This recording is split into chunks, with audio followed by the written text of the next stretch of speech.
నమస్తే. Welcome to Suman TV. ప్రస్తుతం మనతో పాటు ఉన్నారు senior journalist, family counsellor Priya Chaudhary గారు. నమస్తే అండి. నమస్తే. సాధారణంగా ఈ డ్రగ్స్ లేకపోతే ఈ గంజాయికి సంబంధించి ఇప్పటివరకు పెద్ద పెద్ద వాళ్ళ పేర్లే మనం చూసాం. బట్ ఈ రోజు మనం చూసాము బిగ్ బాస్ ఫేమ్ షణ్ముఖ్, అలానే వాళ్ళ అన్న సంపత్కి సంబంధించి కూడా పోలీసులు వాళ్ళ అదుపులోకి తీసుకున్నారు. ఏం చెప్తారు? అసలు ఈ గంజాయికి సంబంధించి ఇలా సెలబ్రిటీస్ పేర్లు రావడాన్ని ఎలా చూడాలి? అత్యాధునికమైన టెక్నాలజీతో ఫెర్టిలిటీ ట్రీట్మెంట్ అందిస్తోంది మెడిసి ఐవీఎఫ్. అంటే అమ్మ ఇక్కడ ఏమవుతుందంటే మనిషి ఎదిగే కొద్దీ వాడు సమాజానికి ఉపయోగపడాలి కానీ ఇక్కడ కొంత ఒక దశాబ్ద కాలం నుంచి నేను చూస్తున్నాను కదా, ఒక సెలబ్రిటీ అనే హోదాకి వచ్చేసిన తర్వాత పాత తరం తీసుకోండి, వాళ్ళు ఒక హోదాకి వచ్చిన తర్వాత ఇదే సెలబ్రిటీసు సమాజానికి ఎంతో కొంత చేసేవాళ్ళు, సమాజం కోసం పాటుపడిన వాళ్ళు చాలామంది ఉన్నారు. ఇప్పుడు ఏమైపోతుందంటే జనరేషన్ ఎంత దరిద్రంగా తయారయ్యింది అనంటే మా డబ్బు మాకే సొంతము. సరే బాగానే ఉంది, పిచ్చి డబ్బు ఒకటి వచ్చి పడుతుందమ్మా. దీన్ని పిచ్చి డబ్బే అని అంటాను, ఎందుకంటే కష్టార్జితం విలువ తెలియడం లేదు. ఈజీగా ఒక్కొక్కళ్ళు అంటే ఏ పిచ్చి వాగుడు వాగని, ఏ పిచ్చి పని చేయని వాడు సెలబ్రిటీ. సెలబ్రిటీ అనే పదానికి ఈరోజు అర్థం ఎలా మారిపోయింది అని అంటే నువ్వు ఎంత దరిద్రంగా ఉంటే అంత సెలబ్రిటీ అనమాట. అంటే నీ కోసం నువ్వు ఎంత దరిద్రంగా బ్రతికితే అంత సెలబ్రిటీవి, నువ్వు అంతమందికి మార్గదర్శివి అనమాట. తప్ప యువత అనేటటువంటి వాడు ఎవరిని కూడా ఒక జవాన్, ఒక ఆర్మీనో, ఒక నేవీనో, లేకపోతే ఇంకొకటి దేశానికి సంబంధించింది వదిలేయమ్మా, ఊరికి సంబంధించి అరే ఈ ఊరిలో నేను చదువుకున్నాను, పుట్టాను, పెరిగాను, నేను చదువుకున్నాను, ఇంత రోడ్నయ్యాను, నా ఊరు చిన్నప్పటి నుంచి పలానా దీంతో బాధపడుతుంది, ఆ సమస్యని కోసం నేను ఏమైనా చేయడానికి నా ఊర్లో నేను ఏదైనా ఏర్పాటు చేయాలి, నా ఊరిని డెవలప్ చేయాలని చెప్పి ఎవడన్నా అనుకునేటోడు ఎవడైనా ఉన్నాడమ్మా? ఎవరు లేరు. ప్రతి ఒక్కళ్ళు ఏంటి అనంటే ఈరోజు సంపాదించేశాను కాబట్టి నేను పెద్ద హోదా, నా హోదాను అందరికీ చూపించాలి. ఈ దరిద్రమైనటువంటి యూట్యూబ్లో వచ్చేసిన తర్వాత, ఈ సోషల్ మీడియా వచ్చేసిన తర్వాత ఏమైపోయింది అనంటే మా ఆయన ఇవాళ ఊరు నుంచి వస్తున్నాడు, నేను వంకాయ కూర వండుతాను అని చెప్పేసి నువ్వు వంకాయ కూర వండేటటువంటి దీని దగ్గర నుంచి నువ్వు మొగుడిని ఎలా రిసీవ్ చేసుకుంటున్నావు అనే దానికి ఒక వీడియో చేసి పెడితే ఆమె మొగుడు ఆమెని, ఎందుకంటే ఆమె వీడియో తీస్తుందని తెలుసు, ఆ వీడియో పండాలని తెలుసు, అక్కడ జరుగుతుందంతా ఒక పెద్ద డ్రామా అని తెలుసు, ఆ డ్రామాని చూసిన తర్వాత ఇంకొక సంసారంలో కొట్టుసేస్తారు మొగుడు పెళ్ళాలు.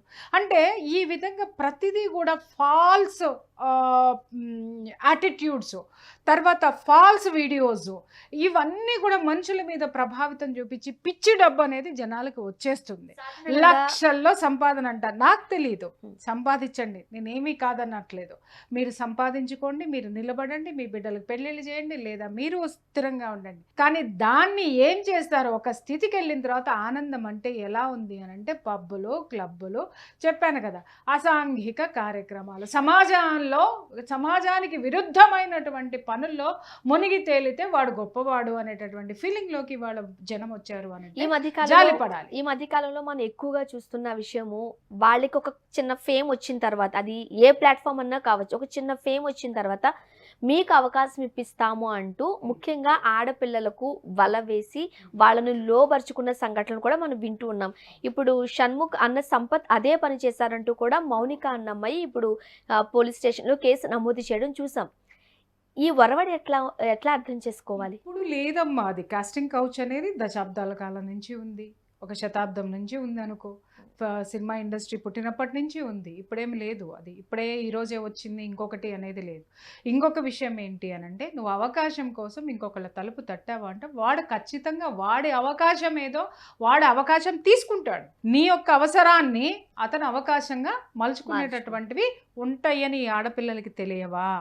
నేను చెప్తున్నా, ఈ ఆడపిల్ల భలే అయ్యింది, ఫస్ట్ సానుభూతి చూపిస్తా, బాధపడతా, కానీ ఇలాంటి ఆడపిల్లలకి నేను చెప్తున్నాను, ఇలాంటివన్నీ 10 సార్లు తీసుకొని వెళ్ళి నిన్ను బెదిరించి లైంగికంగా వేధించాడు, ప్రైవేట్ ఫొటోసు సోషల్ మీడియాలో పెడతానన్నాడు అని, ఈ రోజు నువ్వు పోలీస్ స్టేషన్కి ఎక్కావు, అతనికి పెళ్ళయింది అని, అదే ముందే అతను లైంగిక వేధింపులకు గురి చేసిన రోజునే నువ్వు ఎలా వెళ్ళిపోతావు గెస్ట్ హౌస్కి రమ్మనమంటే? అక్కడ ఆడిషన్ జరుగుతుందంటే నీతో పాటు ఎవరినైనా తీసుకెళ్ళవా? నువ్వు ఒక్కదాని వరా, నిన్నొక్కదాన్నే చూడాలంటే వాడి ఇంటెన్షన్ ఏంటో తెలుసుకోలేనంత చిన్న పాప. అంటే పలుమార్లు విల్లాకి తీసుకువెళ్లారు, హోటల్స్ తీసుకువెళ్లారంటూ కూడా అమ్మాయి ఆరోపణ చేయడం జరుగుతుంది. కరెక్టేనమ్మా. ఇప్పుడు ఆ అమ్మాయి వెళ్ళడం అనేది అతని బెదిరింపుతో వెళ్ళిందనే అనుకుందాం, ఆ అమ్మాయి అమాయకురాలనే అనుకుందాం, అమాయకురాలే వెళ్ళింది అనుకున్నాం. ఇన్నిసార్లు అంటే ఒక మనిషి ఒక్కసారి అవమానపడితేనే అక్కడి నుంచి పారిపోవడమో, లేకపోతే ఆ మనుషుల నుంచి తప్పించుకోవడమో, లేకపోతే ప్రత్యామ్నాయ మార్గం వెతుక్కోవడమో ఇవన్నీ చేస్తారు. పలుమార్లు అదే జరిగింది అని అంటే నీ ఇష్టంతో వెళ్ళావు అనేది ఇక్కడ ఒకటి ఆలోచించాలా లేదా?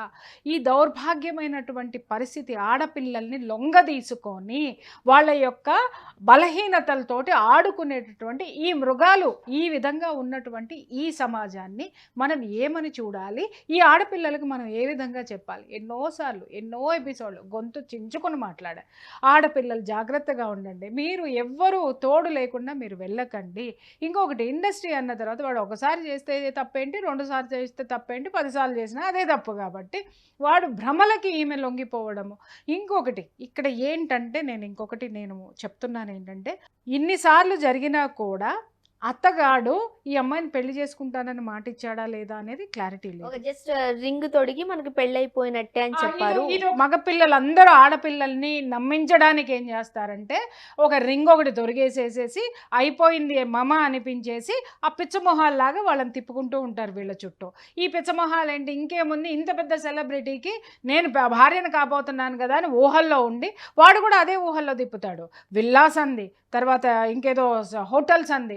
మరి ఆ లగ్జరీ లైఫ్, ఆ అమ్మాయి సెలబ్రిటీ అవ్వాలనుకున్నది ఒక కోరిక, ప్లస్ సెలబ్రిటీలు ఎవరైనా ఎందుకు అవ్వాలనుకుంటారు? ఆ డబ్బు, ఆ విధమైనటువంటి లగ్జరీస్ ఎంజాయ్ చేయడానికే కదా. అంతేగాని వీళ్ళు చేసేదేమో ఒక సామాజిక కార్యక్రమాలు కాదు.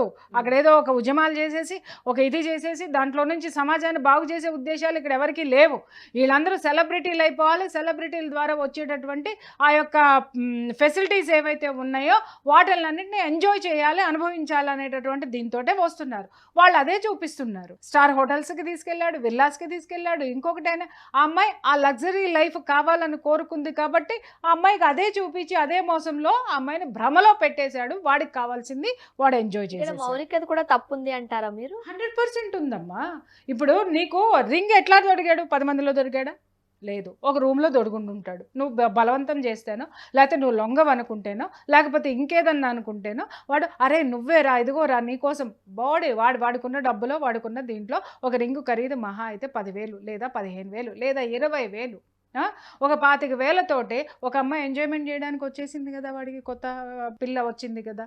అంటే వీళ్ళకి ఎంజాయ్మెంట్ని వాళ్ళు కొనుక్కుంటున్నారు. వీళ్ళేంటి అవకాశాలు వస్తాయి అని చెప్పేసి అని వాళ్ళకి లొంగిపోయి ఉంటుంది. ముఖ్యంగా వాళ్ళ వీడియోస్తో లేకపోతే వాళ్ళు ఇచ్చే ఎంటర్టైన్మెంట్తో చాలా మంది ఫ్యాన్స్ అవుతూ ఉంటారు. చాలా మాదిరికరంగా వాళ్ళని చూస్తూ ఉంటారు. అంటే ఒక ఇన్స్పిరేషన్ అయిపోతూ ఉంటారు. అదే ఇంత తక్కువ స్టేజ్ నుండి ఇంతవరకు వచ్చారా, మనం కూడా ఏదైనా సాధించగలమని చాలా మందికి వీళ్ళు ఇన్స్పైర్ అవుతూ ఉంటారు.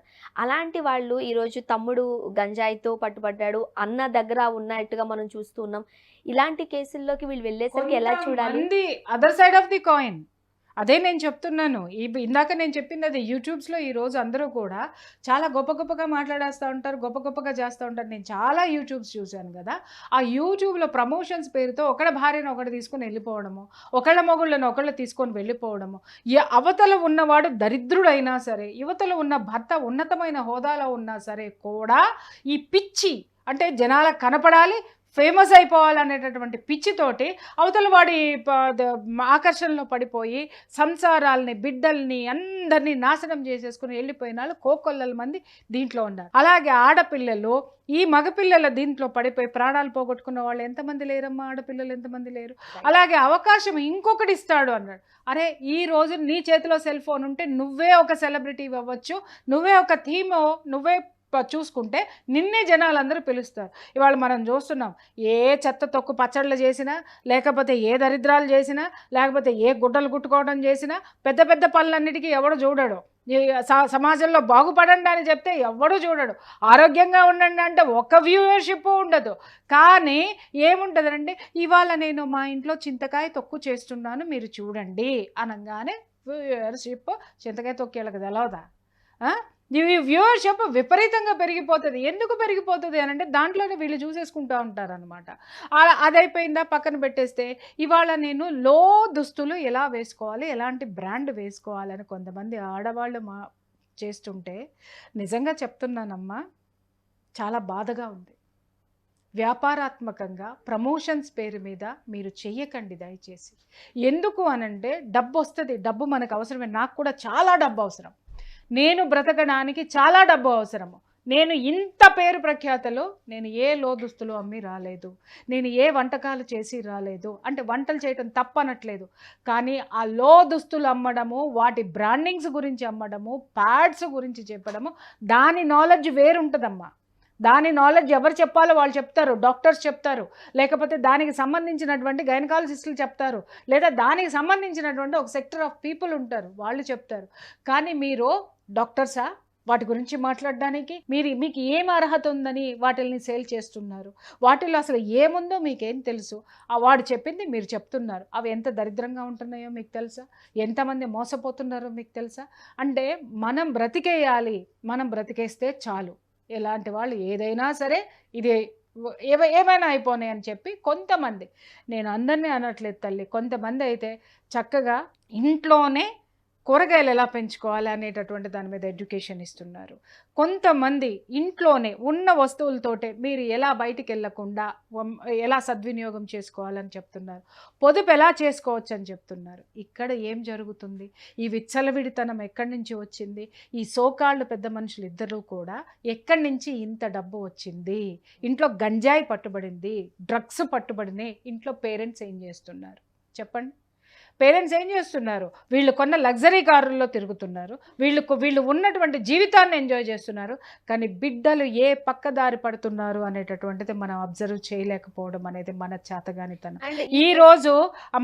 ఈరోజు వీళ్ళు చేసిన ఈ పనికి తల్లిదండ్రులు ఎంతో కష్టపడి వీళ్ళని పెంచి పెద్ద చేసి అన్ని సంవత్సరాలు కాపాడుకున్నటువంటి పరువు ప్రతిష్టలు గంగలో కలిసినాయి. అలాగే ఈ పిల్లలు ఎవరైతే ఇప్పుడు ఇంత కష్టపడి వీళ్ళు సెలబ్రిటీగా, అతను బిగ్ బాస్ వరకు వెళ్ళాడు, ఇంకా ఏదో చేశారు, ఏదో కష్టపడ్డాడు, డాన్స్లు వేసాడు, రీల్స్ చేశాడు, అన్నీ చేశాడు, ఒక పేరు ప్రఖ్యాతలు తెచ్చుకున్న తర్వాత ఈ ఒక్క చర్యతోటి, యాంటీ సోషల్ ఎలిమెంట్ తోటి ఏమైపోయాడు? దిగజారిపోయాడు. ఇతన్ని ఇన్స్పిరేషన్గా తీసుకునే జనాలకి ఇతను ఏం చేశాడు? సమాజంలో ఎలా బ్రతకండి అని యూత్కి ఏమన్నా ఎప్పుడైనా చెప్పాడా? చెప్పలేదు. అలాగే తల్లిదండ్రులకి ఏమన్నా మెసేజ్ ఇచ్చాడా? చెప్పలేదు. ఎంతసేపు తైతక్కలాడుకుంటూనో లేకపోతే ఇంకొకటో చేసుకుంటూ ఆ జీవన విధానాన్ని జనాల మీద రుద్దేసి, యూత్ మీద రుద్దేసేసి ఇవాళ డ్రగ్స్ కేసులో పట్టుబడిపోయి ఏ మెసేజ్ సమాజానికి ఇద్దామనుకున్నావయ్యా? ఈ కేసుకి సంబంధించి ఒక కానిస్టేబుల్ కూడా వీళ్ళకి హెల్ప్ చేశారంటూ కూడా మౌనిక అన్న అమ్మాయి ఆరోపణ చేస్తుంది. ఆబ్వియస్లీ అమ్మా, ఒక స్థితికి వచ్చిన తర్వాత ఒక ఇన్ఫ్లుయెన్స్ అనేది ఉంటుంది, డెఫినెట్ గా ఉంటుంది. వాళ్ళకి ఖచ్చితంగా వాళ్ళతో పాటు ఉంటారు. సెలబ్రిటీ హోదా వచ్చిన తర్వాత ఖచ్చితంగా ఈ సెలబ్రిటీలకి ఇంకొక వీళ్ళు అధికారులు కానీ ఇంకొకళ్ళు కానీ ఉంటుంది. ఒక హైఫై జీవితంలోకి వెళ్తే ఇప్పుడు నేనున్నా, చాలామంది పోలీస్ ఆఫీసర్స్ తెలుసు, చాలామంది కలెక్టర్స్ తెలుసు, చాలామంది మినిస్టర్స్ తెలుసు, చాలామంది సోషల్ యాక్టివిస్టులు తెలుసు. ఎందుకు తెలుసు? నా వృత్తి ధర్మం ప్రకారం నేను వాళ్ళతోటి ఉన్నటువంటి దీంతో ఉంటారు. కానీ చేస్తారు అనంటే వాళ్ళకి ఉన్న ఫ్రెండ్షిప్ తోటి డెఫినెట్గా చేస్తారు. ఇక్కడ నేను బాధపడేది అదే. ఇవాళ చట్టాన్ని కాపాడవలసినటువంటి ఆ చట్ట ప్రతినిధులే ఇవాళ సాంఘిక శక్తులకి సపోర్ట్ చేస్తున్నారు అనడమే బాధాకరమైనటువంటి విషయం. ముఖ్యంగా చిన్నపిల్లలు యూట్యూబ్ లో ఎలా రాణించవచ్చు అంటే చాలా కష్టపడి వచ్చాము, డాన్సులు కావచ్చు, యాక్టింగ్ కావచ్చు, చిన్న అంటే షార్ట్ ఫిల్మ్స్ కావచ్చు చేస్తూనే షణ్ముఖ్ ఇంతవరకు పైకి వచ్చారు. ఇప్పుడు అలాంటి వాళ్ళే అంటే చాలా మందికి ఇన్స్పిరేషన్గా ఉండాల్సిన ఇలాంటి వాళ్ళు గంజాయి, డ్రగ్స్, పిల్స్ అంటూ పట్టుబడితే సో సొసైటీ ఎక్కడికి వెళ్తుంది? ఎట్లా అర్థం చేసుకోవాలి? కూడా చెప్తున్నానమ్మా, ఇప్పుడు నువ్వు పైకి రావడానికి నువ్వు డాన్స్ ఎంచుకో, రీల్స్ ఎంచుకో, ఏమన్నా ఎంచుకో, నువ్వు పైకి వచ్చావు కాదని అనట్లా. వచ్చిన తర్వాత నీ జీవితాన్ని ఇంకొక స్థితి ఉంది. ఆ సమాజంలో నువ్వు ఒక బాధ్యతాయుతమైనటువంటి వ్యక్తిగా ఎదిగేటటువంటి స్థితి నీకున్నప్పుడు దాన్ని పక్కన పెట్టేసి యువత ఎంతసేపు ఎంజాయ్మెంట్ అని చెప్పేసి అని ఈరోజు ఊరు చివర వెళ్ళండి, విల్లాసు చూడండి, యూత్ తోటి నిండిపోయి ఉంటాయి. సాయంత్రం 9 అవ్వగానే ఒక్కొక్క బైక్ కానీ ఒక్కొక్క కారు కానీ లిమిట్ మించినటువంటి స్పీడ్ తోటి పోతూ ఎవడు గుద్దేస్తున్నాడో తెలియదు. ఇంకొక విషయం, సాయంత్రం 6 దాటిందంటే 9 దాటిందంటే యూత్లో 90% గంజాయి తాగేవాళ్ళు, డ్రగ్స్ తీసుకునేవాళ్ళు, మందు కొట్టని యువత ఎవడైనా ఈ ప్రపంచంలో మిగిలి ఉన్నాడు అని అంటే ఏ 1% మిగులుతారు. ప్రతి ఒక్కళ్ళు పేరెంట్స్ కూడా వాళ్ళకి అబ్జెక్ట్ చేయటం లేదు. అదేంటో అర్థం కానటువంటి విషయము. ఇవాళ విచ్చలవిడి డబ్బు వచ్చినప్పుడు నాయన ఊరికి ఏదైనా చేయండి. ఊరికి చేయడం మీకు ఇష్టం లేకపోతే కనీసం మీరు ఇంకా అభివృద్ధి చేయడానికి ఒక 4 సంస్థలు పెట్టండి. ఆ సంస్థల ద్వారా ఇంకొకరికి ఉద్యోగం ఇవ్వండి. మీరు ఇంకా ఎదుగుతారు. చాలామంది కుటుంబాలను కూడా మీరు ఆదుకున్న వాళ్ళు అవుతారు. ఇవన్నీ మానేసి నేను సెలబ్రిటీని, నేను సిగరెట్ కొడతా, నేను సిగరెట్ అమ్ముతా, రేపొద్దు నుంచి గంజాయి కూడా అమ్ముతారు వీళ్ళు, గంజాయి డ్రగ్స్ కూడా అమ్ముతారు. అంటే నేను ఎదగాలి, నాకు డబ్బు కావాలి. నాకు ఒక్కొక్కసారి అనిపిస్తుందమ్మా, కొంతమంది సెలబ్రిటీస్ని చూస్తుంటే విపరీతమైన లగ్జరీ కార్లు ఉంటాయి వాళ్ళ చేతుల్లో. నేను షాక్ అవుతా, వీళ్ళకి ఎంత ఇన్కమ్ వస్తుంది అసలు, ఈ యూట్యూబ్లో ఇంత ఇన్కమ్ వస్తుందా? మరి నాకు తెలియదు. మరి నేను కూడా ఒక విధంగా 4 years నుంచి నేను యూట్యూబ్లో ఉన్నాను, నేను కూడా ఏదో ఒకటి చేస్తానే ఉన్నాను, మరి నాకు రావట్లేదు. అయ్యో దేవుడా, నేను ఎంత మొత్తుకున్నా. చాలామంది చెప్తారు యూట్యూబ్ పెట్టండి మేడం, మీరు సెల్ఫ్గా పెడితే బోల్డ్ వస్తుంది అని. అంటే పెడదామని ఒక ఊపు వచ్చేస్తుంది నాకు. మళ్ళీ అనుకుంటాను, అరే ఆల్రెడీ నేను ఒక పని చేస్తున్నాను కదా, మళ్ళీ నేను ఇంకొకటి చేస్తే యూట్యూబ్ మళ్ళీ అది ముందుకెళ్ళాలని చెప్పి మళ్ళీ నేను ఇంకే దౌర్భాగ్యాలకి నేను మళ్ళీ లొంగాల్సి వస్తుంది. ఆ లొంగడం అంటే నేను లొంగే ప్రసక్తి ఉండదు. మళ్ళీ అది ఒక పోటీ మనస్తత్వం అనేది వచ్చేస్తుంది అని చెప్పేసి అని పక్కన పెట్టడం అనేది జరుగుతుంది. మీరు గొప్పవాళ్ళు అయినప్పుడు ఒక సంస్థ పెట్టండి, 4 ఉద్యోగాలు ఇవ్వండి, ఇంకా మీరు ఎదగండి, ఇంకొక 4 ఇవ్వండి. అంతేగాని పోయి గంజాయిలు తాగుడు, ఎంజాయ్మెంట్లు చేసుడు, ఎయిడ్స్ తెచ్చుకోవటాలు, సర్వికల్ క్యాన్సర్లు తెచ్చుకోవటాలు, ఏందయ్యా జీవితం? ఇవాళ మీ తల్లిదండ్రుల పరువుల్ని రోడ్డు మీద పడేశారు. మీరు ఇంత కష్టపడి ఒక్కసారి మీరు గుర్తు తెచ్చుకోండి, ఫస్ట్లో మీరు సెలబ్రిటీ అవ్వడానికి ఒక్కొక్క రూపాయి మీరు వచ్చిన రోజున ఎంత సంతోషపడ్డారు, ఆ రోజు మీకు ఎలాంటి యాటిట్యూడ్ ఉంది, ఎలాంటి స్థితిలో మీరు ఉన్నారు, ఇంకా ఎదిగితే మీరు ఏం చెయ్యొచ్చని అనుకున్నారు, ఇది మాత్రం అయ్యుండదు. కానీ ఈరోజు మీరు చేసింది మీకే కాదు, మీ తల్లిదండ్రులకు కూడా పరువు నష్టం అనేది ఇక్కడ జరిగింది, సమాజానికి డ్యామేజ్ అయింది. అన్నిటికీ మించి చెప్తున్నాను మిస్టర్ షణ్ముఖ్, మీరు ఎంతోమంది యువతకి ఆదర్శంగా నిలుస్తున్నారు, ఎంతోమంది ఫాలోవర్స్ మీకు ఉన్నారు. మిమ్మల్ని ఫాలో చేసే యూత్కి నిజంగా చెప్తున్నా, మీరు అన్యాయం చేస్తున్నారు. ఇది మిగిలిన యూట్యూబర్స్ అందరికీ కూడా నేను చెప్తున్నాను. ఇలాంటివే కనుక ఇక ముందు జరిగితే నాలాంటి వాళ్ళ గొంతులు గళాలు చాలా లేస్తాయి, చాలా మాట్లాడాల్సి వస్తుంది. ఏది ఏమైనా బాధాకరమైన అంశమే మ్యామ్. ఇలాంటి సంఘటనలు రిపీట్ కాకూడదని మనస్ఫూర్తిగా కోరుకుందాం. థ్యాంక్ యూ సో మచ్ అండి.